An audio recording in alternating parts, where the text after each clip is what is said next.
देवशयनी आषाढी एकादशी निमित्त सोलापूर शहरात भक्तिमय वातावरण निर्माण झाले असून विविध विठ्ठल मंदिरांमध्ये भाविकांची मोठी गर्दी पाहायला मिळत आहे। चौपाड येथील श्री विठ्ठल रुक्मिणी मंदिरातही पहाटेपासूनच दर्शनासाठी भक्तांनी मोठी रांग लावली होती। आषाढी एकादशीचे औचित्य साधून मंदिरात विविध धार्मिक कार्यक्रमांचे आयोजन करण्यात आले होते।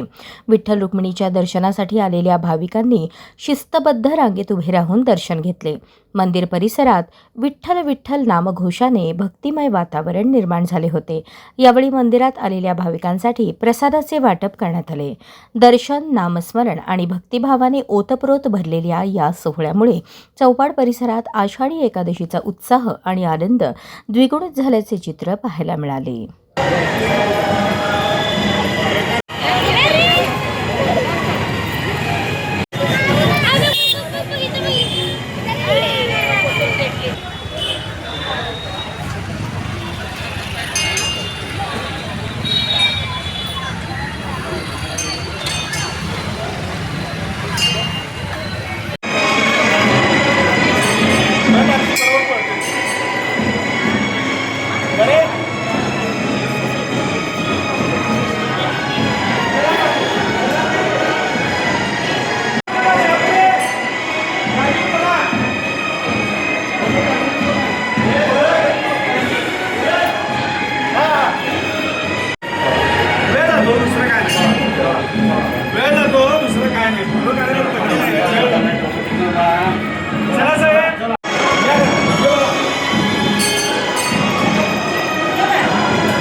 चला